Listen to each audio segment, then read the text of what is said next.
안녕하세요. 오늘의 데일리 뉴스레터에 오신 것을 환영합니다. 1. 태극기가 휘날리는 비밀기지. 2. 가봉 한국 동맹 결성. 3. 시진핑의 악몽이 현실이 된다. 한번 진실을 알아봅시다.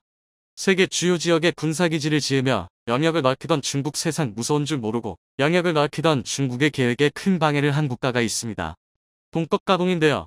최근 가봉은 항구를 한국에게 개방, 군사기지를 짓게 해주겠다고 말하며 한국과 손을 잡고 중국 견제에 나섰다고 하는데요. 한국에게 받은 은혜와 상호간 협력을 위해 이 정도는 아무것도 아니라는 반응을 보였다고 합니다. 대체 아프리카의 저 먼 나라 가봉에서 무슨 일이 일어난 것일까요? 지금부터 자세하게 설명해 드리겠습니다. 오랜 세월 우정을 쌓아온 한국에게 감사를 표한다. 가봉의 대통령 알리 봉고 온딘바는 연단에서 큰 소리로 한국과 오랜 인연을 강조하며 충격적인 소식을 전했는데요. 바로 한국에게 군사기지를 이용할 수 있는 땅을 제공한다는 것. 그가 내준 땅은 바로 포트 젠틸 항구였습니다. 가봉의 수도 리브르빌과 멀리 떨어지지 않은 곳 바다 건너 상툼의 프린시페 섬과 맞닿아 있는 장소.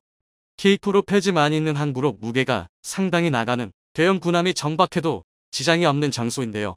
그곳을 선뜻 대한민국에게 양보하겠다고 한 것입니다. 이종섭 국방부 장관과 협의를 거쳐 이 지역을 한국 해군 군함들이 이용할 수 있는 기지로 바꾸겠다고 말하며 나중에 한국형 항공모함이 항구에 정박해도 문제가 없을 만큼 시설 확충에 나서겠다고 한 것이죠. 한국 기업의 가봉항 투자에도 열려있다고 말한 온딘바 대통령은 한국이 해준 것에 비하면 아무것도 아니라며 한국을 두 팔 벌려 환영했습니다. 가봉 대통령의 결정에 가장 당황한 것은 바로 가봉의 바로 위에 위치한 국가 적도기니에 엄청난 투자를 한 중국이었죠. 특히 중국은 이 소식에 경악을 금치 못했다고 합니다. 최근 적도기니에 엄청난 돈을 투자하며 군사기지를 짓기로 결정한 중국은 자신이 짓기로 한 군사기지 아래에 한국이 군사기지를 짓고 그곳에 한국 병력이 거주할 수 있게 가봉이 배려했다는 소식을 들었다고 하죠. 아프리카 전역에 차이나머니를 뿌리며 협력을 강조한 중국 입장에서는 갑작스러운 가봉의 태도가 이해가 가지 않았다고 하는데요. 최근까지만 하더라도 가봉에 있는 벨린가 철강 프로젝트에 중국 정부가 상당한 돈을 지출하며 투자를 했기에 중국을 배신하고 한국에게 군사기지를 열어준다는 것은 상상조차 못했던 것이죠. 과거 왕이 외교부장이 아프리카 순방 때 가봉을 들리며 1대1로 프로젝트에 참여할 것을 권유했고 이에 가봉 대통령이 흔쾌히 협력할 것을 요청했던 것이 중국 입장에서는 생생하게 기억에 남아있던 상황. 하지만 중국이 간과한 것은 한국과 가봉 사이의 관계가 중국보다 더 단단하고 오랜 인연을 이어왔다는 점입니다. 중국이 차이나머니를 앞세우며 1대1로를 개발하기 이전 가봉 대통령은 한국을 여러 차례 방문하며 한국과의 협력에 적극적인 모습을 보인 바 있었기 때문입니다. 그리고 가봉 대통령에 영향을 끼친 한국인의 영향을 무시할 수 없는데요. 현 대통령이 아니라 전 대통령 시절부터 가봉 대통령을 모셔왔던 한국인이 이번 결정에 큰 영향을 미친 것입니다. 가봉 대통령 경호실에서 35년 이상 근무했던 박상철 전 경호실장이 바로 그 주인공이죠.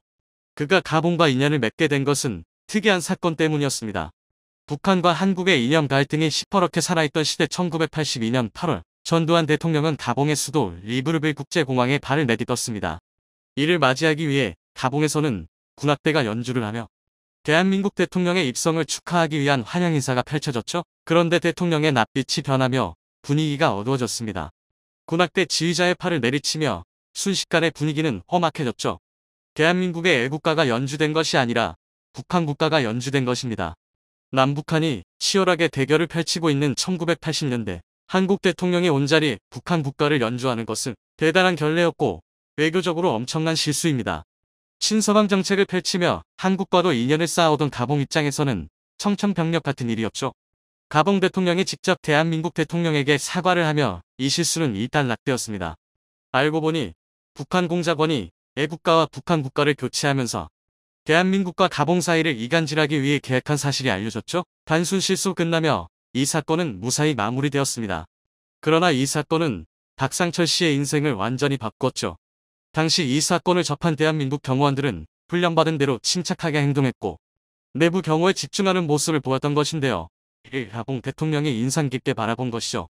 이후 한국 경호원을 자신의 곁에 두고 싶다는 생각을 가진 가봉 대통령은 한국에게 정식으로 한국 경호원 인력 파견을 요청합니다. 그때 가봉 대통령은 현 대통령의 아버지이자 전임 대통령인 오마르 봉고였습니다. 박상철 씨는 우연치 않게 가봉에서 경호 인력을 모집한다는 공고를 보고 지원하며 유일하게 합격되었죠. 당시 프랑스어를 한마디도 할 줄 몰랐고 가봉에 대해서도 잘 몰랐지만 불굴의 한국인답게 도전 정신으로 무장하며 가봉으로 떠났습니다. 처음에는 5년만 고생하고 돌아온다는 생각이었지만 대통령과의 인연이 깊어졌고 가봉 사람들이 보낸 호의에 감동한 그는 35년이라는 시간을 가봉 대통령 경호원으로 근무하면서 가봉 대통령 곁에서 그를 보좌했습니다. 그를 제외한 많은 경호 인력들이 현지에 있었지만 전 대통령 오마르 봉고 대통령과 현 대통령 알리 봉고 옹딘바 대통령까지 2대에 걸쳐 경호를 맡은 인물은 오직 한국인 박상철 씨가 유일했습니다. 두 대통령들 역시 박상철 씨가 말한 내용은 무조건 신뢰했죠. 덩달아 한국인에 대한 인지도가 높아지면서 한국에 대한 인식이 바뀌었다고 합니다. 일본이나 중국을 더 많이 알았던 가봉 사람들은 이제는 한국이 더 익숙한 국가가 되었죠. 태권도 교관이었던 그는 심지어 가봉의 무술 환경도 바꾸었습니다. 당시 프랑스에서 온 교관들이 가라데를 가르치는 것이 일반적이었는데요. 박상철 씨가 태권도를 가봉 군인들에게 보급하면서 점점 가라데 대신 태권도가 군인들의 필수 소양이 되었습니다. 덕분에 가봉에서는 태권도가 선풍적인 인기를 끌었고 그의 이름을 딴 태권도 대회가 열리면서 태권도 대부의 자리에도 오르게 되었죠. 현 대통령인 알리 봉고 온딘바는 박상철 씨를 파피라 부르며 딸을 정도로 어렸을 적부터 그와 친분을 유지했습니다. 파피는 할아버지라는 뜻으로 존경의 의미를 담은 단어입니다. 지금은 자리에서 은퇴한 박상철 씨지만 아들 2명이 현 대통령의 경호원으로 활약할 정도로 가봉에서 강력한 정치적 영향력을 행사할 수 있는 인물. 가봉의 민간 외교관이라는 평가를 들을 정도로 그는 아프리카 외교 최전선에 있었죠.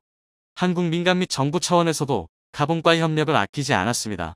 코로나 시기 어려운 환경임에도 불구하고 국내 제약회사가 가봉 정부에게 코로나 바이러스 진단 키트와 에이즈 신속 진단 키트, 말라리아 키트까지 선물하는 호의를 보냈죠. 배움이 필요한 아이들에게 교과서, 보조 교재를 제공하는 한편 가봉 아이들에게 한국 역사와 지리를 알릴 수 있는 교재도 제공하면서 가봉과 한국의 깊은 인연은 오래 유지되었습니다. 이런 인연이 있었기에 가봉이 한국에게 군사기지를 제공하는 것은 어려운 일이 아니었죠. 이외에도 가봉이 한국에게 군사기지를 제공한 이유에는 또 다른 중요한 이유가 있는데요. 바로 적도기니에 설치한 중국 군사기지 때문입니다. 적도기니를 통치하는 대통령인 테오도로 오비앙 은게마는 적도기니에서 나오는 석유 덕분에 엄청난 부를 유지할 수 있었던 나라입니다. 아들인 오비앙은 이러한 부를 믿고 엄청난 사치를 부린 인물이었죠. 고위층들만 부를 누릴 수 있었고 일반 국민들은 부를 누리지 못해 허덕이고 있었습니다. 그런데 이 구도가 갑작스럽게 바뀐 일이 벌어진 것이죠. 코로나로 인해 적도기니 시민들이 죽어가자 막대한 부를 누리던 석유 산업을 지탱할 사람들이 없어진 것입니다. 이에 석유 산업도 큰 피해를 입게 되었고 40년 동안 독재를 했던 은게마 대통령은 경제적으로 위축되었습니다. 자칫 잘못하면 파산까지도 갈 수 있었던 상황. 이런 틈을 중국은 파고들어 적도기니 부지를 넘기는 대신 차이나 머니로 적도기니를 사들인 것입니다. 미 국방부는 중국이 적도기니에 군사기지를 지으려는 정황을 포착, 미 의청문회에 이 사실을 보고하며 중국이 인도는 물론 이유, 아프리카 중요 지역까지 영역을 넓히며 미국을 위협하고 있다고 분석했습니다. 중국은 아프리카 군사기지 확보를 통해 미국을 위협할 수 있었죠? 이대로 된다면 중국 뜻대로 아프리카가 좌지우지되는 상황. 적도기니 바로 아래에 있던 가봉은 이를 좌시할 수 없었죠. 중국군의 등을 엎은 적도기니가 가봉을 침략할 수도 있는 가운데 강력한 우군의 도움이 가봉은 필요했습니다. 그래서 가봉이 선택한 파트너는 중국과 상대할 수 있는 국가 대한민국이었습니다.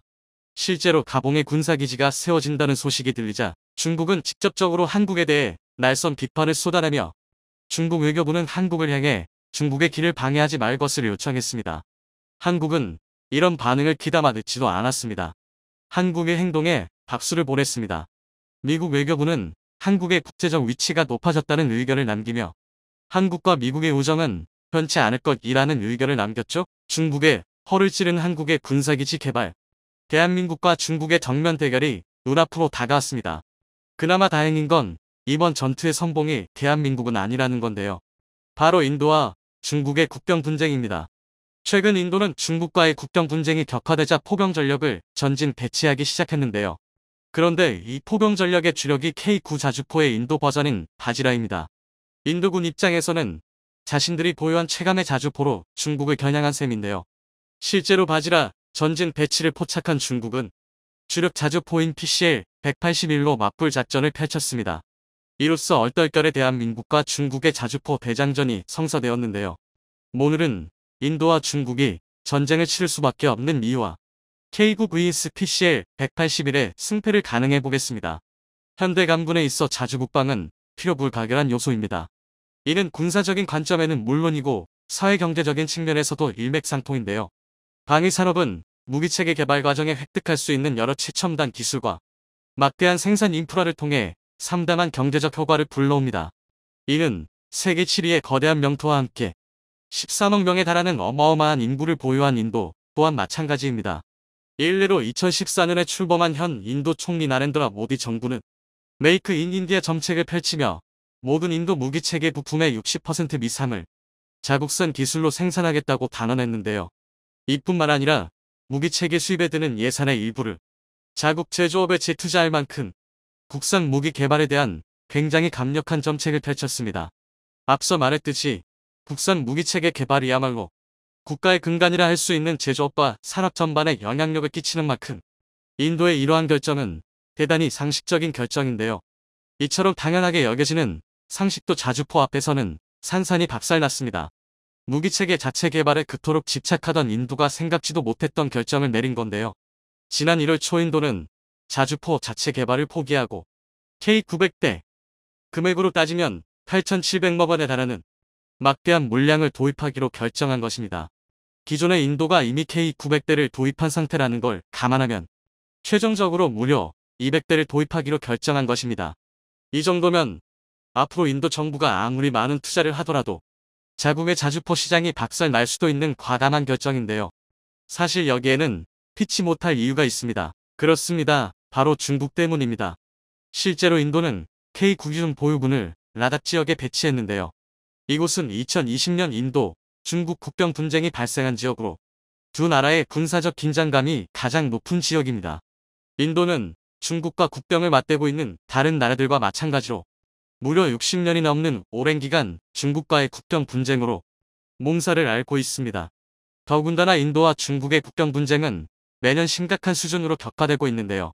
바로 얼마 전인 2022년 12월에는 300-400명에 달하는 중국인민해방군 소속 군인들이 실제 통제선은 렉을 침범해 인도군과 물리적 충돌을 일으켰습니다. 여기서 끝이 아닙니다.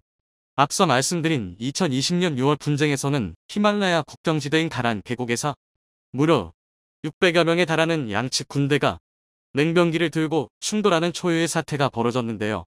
이로 인해 인도 측에서만 전사자 20명이 발생했고 중국에서는 20-30명이 넘는 병력이 전사했습니다. 그나마 두 국가에서 화기 사용을 제한했기 때문에 이 정도 손실로 끝난 건데요. 당시 사태에 대해 인도와 중국은 상대방이 먼저 국경선을 넘고 도발을 감행했다고 발표했습니다. 그러나 영국 BBC가 공개한 중국군이 사용한 쇠몽둥이 사진을 보면 총만 쏘지 않았을 뿐 이미 중국은 사전에 작정하고 준비했다는 것을 알 수 있습니다. 이쯤이면 21세기에 이루어지는 거의 모든 국가적 분쟁의 원인은 중국이나 다름없다고 할 수 있는데요. 이처럼 인도와 중국이 오랜 시간 국경 분쟁에 휘말린 이유는 서로의 상반된 주장으로 인해 국경이 명확히 정해지지 않았기 때문입니다. 이는 공식 국경이 아닌 임시로 정해진 실질 통제선, 렉이 존재하는 이유이기도 한데요. 과거 1912년 청나라가 민주화 운동이었던 신해혁명으로 붕괴하고 티베트가 미승인 독립국을 선언하자 2년 후 인도를 식민 지배하던 영국과 티베트가 3자 협정을 맺고 맥마흔 라인이라는 국경선을 그었는데요. 이 과정에서 당시 영국은 마크사이친과 아르나찰 프라데시 두 지역을 인도에 편입시켰습니다. 하지만 중국은 티베트의 독립을 인정하지 않았고 맥마흔 라인과 함께 이 두 지역을 중국의 명토라고 주장하고 있습니다.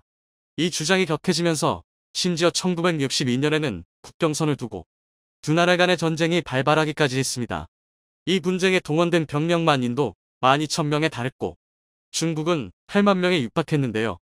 양측 합계 사상자는 무려 6,500명이 넘었습니다. 이 전쟁이 고작 한 달간 벌어졌다는 걸 감안하면 짧은 시간 정말 엄청난 인원이 사망한 건데요. 다수의 전문가는 인도와 중국 모두 핵무기를 보유한 나라인 만큼 다시 한번 인도, 중국 간의 전쟁이 벌어진다면 그때는 세계대전 급의 대규모 전면전이 벌어질 것이라고 보고 있습니다. 그리고 이로 인해 두 나라는 분쟁이 격화되지 않도록 화기 사용을 극도로 자제하고 있는 건데요. 하지만 마슬아슬하게 나눠져 오던 힘의 균형도 결국 일촉즉발의 상황에 직면했습니다. 바로 인도와 중국 모두 1996년 맺었던 화기 사용 금지 협약을 깨고 인도와의 국경지대에 대규모로 화력 무기를 배치 중인데요. 이로 인해 최소 2년 사이에 중인도와 중국의 국경 분쟁이 냉병기 분쟁에서 화기를 사용한 국지전으로 격화될 가능성이 매우 높아졌습니다. 그런데 문제는 인도, 중국 국경지대 대부분이 히말라야 산맥의 고산지대에 위치해 있다는 것입니다. 고산지대는 1년 내내 사시사철 극한의 환경에 노출되어 있는데요. 살을 내리는 추위와 날카로운 바람으로 인해 웬만한 무기체계가 오랜 시간 전투대기 상태에 머물 수 없습니다. 더군다나 산지가 높아질수록 산소가 희박해지기 때문에 기계화 장비는 적군보다도 먼저 심각한 출력 저하에 맞서 싸워야 합니다. 그래서 고산지대에서는 헬기는커녕 전차조차도 운용하기가 매우 어려운데요. 이에 대다수의 군사 전문가들은 원거리에서도 효율적으로 적을 타격할 수 있는 포병 전력이 인도 중국 국경 분쟁의 성패를 가를 것이라고 예측하고 있습니다. 대규모 포병 전력을 배치 중이라는 사실이 포착되었는데요. 특히 그 중에서도 100대 이상의 PCL 181, 155mm 자주포를 투입해서 전 세계를 놀라게 만들었습니다. 그도 그렇게 PCL 181은 2019년에 공개된 중국의 최신형 주력 자주포인데요. 시진핑이 추진 중인 군사현대화 개혁에 발맞춘 자주포인 만큼 중국의 모든 화포 기술력이 총동원되었다 해도 무리가 아닙니다. 중국이 이런 PCL 181을 투입했다는 것만 봐도 인도와의 국경 분쟁을 얼마나 중요하게 생각하는지 알 수 있는데요. 그러나 이에 맞서는 인도의 대응도 결코 만만치는 않습니다. 인도 또한 전 세계에서 최고라고 평가받는 K9의 인도화 생산 버전 K9 바지라를 배치하기 시작한 건데요. 결국 졸지에 대한민국과 중국의 자주포 대장전이 펼쳐지게 된 것입니다. 대한민국 또한 중국과의 국경 분쟁을 염두에 두어야 한다는 걸 감안하면 절대 놓칠 수 없는 실전 경험인데요. 하지만 대부분의 전문가는 전혀 다른 예측을 하고 있습니다. K9 바지라의 일방적인 우세를 예측한 것입니다. 우선 가장 표면적인 이유는 수적 차인데요. 서두에 말했듯이 인도가 추가로 K900대의 도입을 선언하면서 아슬바슬하게 균형을 이루고 있던 전력 차이가 순식간에 뒤집어진 것입니다. 우선 날릴 수 있는 포탄의 숫자부터가 2배 이상 나는 건데요. 그리고 무엇보다 K9의 질적 우세가 압도적인 수준입니다. 한국이 중국을 잡는 건 10년이면 중군 60년 전 한국 모습에 믿을 수 없다는 외국인들. 인터넷에 한국의 60, 70년 전 사진을 검색해본 외국인들은 대부분 합성이 아니냐고 의심하는 반응을 보여준다고 합니다. 문화와 경제 그리고 스포츠 등 대부분의 분야에서 세계 10위 선진국 반열에 올라와 있는 한국이 100년 전, 200년 전도 아닌 단반세기전의 모습이라고는 믿을 수 없을 정도로 황폐화된 나라 그 자체였기 때문이었죠. 다들 아시는 것처럼 한국은 통일의 기쁨을 맞이할 새도 없이 곧바로 전쟁이 터지면서 모든 걸 이뤄야만 했습니다. 남과 북은 반으로 갈리고 수많은 이산가족이 생겼으며 나라의 모든 인프라는 잿더미가 되었죠. 이를 보고 당시 외신들은 한국에서 민주주의가 다시 살아나는 건 쓰레기통에서 장미가 피어날 확률보다 낮다. 한국은 이제 회생 불가능한 나라가 되었다고 판정했습니다. 당시 상황을 보면 사실 한국인들 입장에서도 그런 생각을 가질 수밖에 없었습니다. 한국인들의 당시 힘들었던 때를 가장 잘 표현하는 단어 중에는 꿀꿀이죽이 있습니다. 여러 가지 먹다 남은 음식을 섞어 끓인 죽을 일컫는 말인데요. 이 꿀꿀이죽은 625 전쟁 직후 우리나라가 얼마나 가난했으며 힘든 생활을 보내야 했는지를 단적으로 보여주는 음식이기도 합니다. 625 전쟁의 비참함을 겪은 세대들에는 이 죽조차 없어서 못 먹을 지경이었죠. 음식이 귀한 시절 끼니를 굶는 사람들은 어떤 것이라도 먹을 수만 있다면 가리지 않았고 하다못해 음식이 썩어가는 중이라도 줄인 배를 채워야 했기에 미군들이 먹고 남은 음식을 먹을 수밖에 없었습니다. 그리고 625 전쟁 당시 돛대기 시장이라고도 불린 곳이 현재 국제시장과 북평시장 일대인데요. 1950년 후반 이 돛대기 시장에서 미군 부대에서 먹고 남은 잔반을 섞어 죽을 만들어 파는 죽집들이 하나둘씩 생겨났죠. 이 죽은 꿀꿀이죽, 유엔탕이라 불렸고 가격이 싸서 피란민들에게는 훌륭한 한 끼 식사였습니다. 돛대기 시장 난전의 죽집들은 굶주린 이들의 한 끼를 도왔고 지금의 죽거리의 시초가 되기도 했습니다. 미군 부대에서 흘러나온 탄피조차 당시 한국인들에겐 너무나 귀했습니다. 휴전선 군부대 근처 마을 사람들은 사격 훈련으로 생기는 포탄의 파편을 주워 생계를 이어나갔죠. 탄피를 모아 고철로 만들어 생필품과 함께 일본에 넘기며 버텨낸 것입니다. 심지어 아이들조차 남보다 더 많은 탄피를 빨리 줍기 위해 포탄이 떨어지는 근처에 엎드려 대포알이 날아오는 것을 기다렸다는 이야기가 전해질 정도라고 하니 당시 한국이라는 나라가 얼마나 가난했는지는 쉽사리 체감조차 되질 않는데요. 그렇게 탄피를 주어 국민들이 생계를 유지하던 한국이 60년 뒤에는 전 세계 무기 수출 시장을 주도하는 방산 강국이 되었으니 외국인들이 놀라는 것은 어찌 보면 당연한 일일 것입니다. 특히나 외신들은 북한의 군사적 위협에 노출된 한국이 최근 세계 무기 시장에서 잇따라 계약 성과를 올리며 세계 4강 방산 수출국으로까지 무기 산업을 성장시킨 배경에 많은 관심을 보여주고 있었는데요. CNN에서는 뛰어난 한국의 방산 역량은 북한의 끊임없는 도발에 대응하며 그에 맞서 성장해온 듯 한국의 육군 전력이 세계 최고 수준으로 오르고 K2, K9 같은 육군 무기들이 엄청난 발전을 이룬 것도 이 같은 이유 때문이라는 분석이었죠. 오히려 다른 나라들에 비해 최악의 상황을 가지고 있었기에 지금과 같은 무기 강국이 될 수 있었다는 겁니다. 로이터에서는 한국이 성사시킨 폴란드 무기 수출 규모가 150억 달러 이상일 것으로 추정된다. 한국 방위산업을 미국, 러시아, 프랑스에 이어 중국을 넘고 세계 4위로 육성하는 것이 한국의 목표. 그만큼 많은 이들이 한국이 중국을 꺾고 아시아 최고를 넣어 세계를 주름잡는 방산 강국이 될 가능성을 높게 점치고 있는 것입니다. 이처럼 많은 나라들이 한국의 무기에 관심을 가지자 현재 무기 수출국 4위인 중국의 입장에서는 이런 소식이 여간 불편한 게 아닌데요. 얼마 전만 해도 크게 개의치 않았던 중국 언론이 요즘은 한국의 영향력을 확실히 느낀 듯 관련된 소식들을 연일 내보내고 있습니다. 중국 언론 와이뉴스는 200억 달러를 돌파하는 한국의 방산사업 세계 4위로 도약하는 비결은 무엇인가? 그만큼 현재 중국이 한국을 상당히 의식하고 경계하고 있다는 것을 알 수 있습니다. 이에 대해 중국 전문가들은 중국 무기 수출 방식이 단일 무기보다는 시스템 위주 고부가 가치 제품이 많아 한국보다 경쟁력 우위에 있다. 수출 시장이 전혀 다르기 때문에 중국 방위산업에 직접적인 영향을 미치지 않을 것. 그렇다면 정말 중국의 전문가들 말처럼 한국이 중국을 꺾을 수는 없는 것일까요? 절대 그렇지 않습니다. 물론 중국은 대규모 금융 지원을 바탕으로 수많은 구축함이 지속적으로 건조되고 있으며 항공기 개발에도 성과를 내고 있는 것은 사실입니다. 하지만 그럼에도 불구하고 여전히 기술적 한계점을 극복하지 못하고 있는데요. 일례로 J-20 스텔스 전투기의 엔진 출력 관련 문제는 이미 언론을 통해 많이 알려진 사실이죠. 또한 중국이 주장하는 시스템 위주의 제품도 사실은 예전 같지 않습니다. 한국과는 달리 혁신 역량이 부족하기 때문이죠. 이는 중국이 21세기 들어 진정한 혁신을 추구했다기보단 선진국에 대한 기술 추종에 불과했고 더불어 그동안 중국은 단일 기술 혁신에 중점을 두었기에 복잡하고 고도의 엔지니어링이 필요한 부분은 여전히 부족한 것이 현실입니다. 한국과는 수출 시장이 다르기 때문에 괜찮다는 주장 역시 말도 안 되는 소리죠. 스톡홀름 국제평화연구소에 따르면 중국의 주요 고객은 남아시아와 아프리카입니다. 2016년부터 2020년까지 중국산 무기 수출의 60%는 파키스탄, 알제리, 방글라데시로 갔는데요. 즉 유럽에서 중국산 무기를 산 나라는 한 곳도 없는 것입니다.